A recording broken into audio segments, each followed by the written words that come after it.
میں تو آج یہ بھی کہوں گا کہ جو میری مخالفت کرتے میرے دل میں ان کے لیے کچھ بھی نہیں. میرا ایک ہی مقصد ہے, میرا ایک ہی زندگی کا ایک ہی مقصد ہے کہ اللہ جس مقام پہ مجھے رکھا, میں یہ دیکھنا چاہتا ہوں کہ مجلس اتحاد المسلمین مضبوط ہو. میں یہ دیکھنا چاہتا ہوں کہ ہندوستان کے کونے کونے میں میری جماعت کا نمائندہ ہو, ایم پی ہو, ایم ایل اے ہو, رکن بلدیہ ہو. اگر یہ گناہ ہے تمہاری نظر میں تو یاد رکھو میں زندگی بھر یہ کام کرتا رہوں گا. یہ اللہ نے مجھے اس چیز سے نوازا ہے. جب تک اللہ مجھے صحت سے رکھے گا, میں ان تمام سے کہنا چاہ رہا ہوں تم تیار رہو. میں کسی مائکا لال سے نہ کبھی ڈرا ہوں نہ کبھی ڈروں گا انشاءاللہ تعالی. اللہ نے مجھے ان چیزوں سے نوازا ہے. ارے تمہارے یہ جو مخالفین ہیں ان سے پوچھو کبھی پارلیمنٹ میں بابری مسجد کا تم نام نہیں لے سکتے اور بولتے خاموش رہو.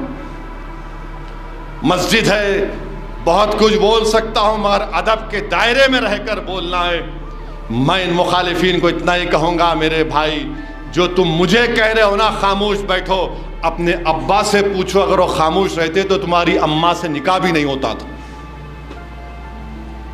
دلہن خاموش بیٹھی تو بولتے خاموشی رضامندی ہے, مگر قاضی صاحب کے سامنے دلہے کو بولنا پڑتا قبول ہے, بولنا پڑتا نا.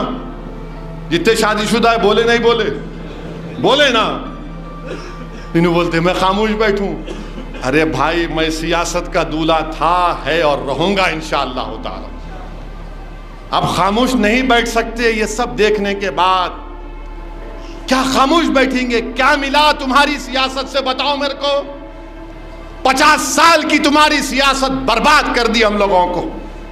میں ہمیشہ کہتا ہوں آؤ بتاؤ میرے سامنے بیٹھ کر, چیلنج کرتا ہوں بتاؤ تم نے کیا حاصل کیا. بتاؤ تم نے صرف مجھے استعمال کیا, تم تخت نشین ہو گئے, ہمارا گھر ویران ہو گیا.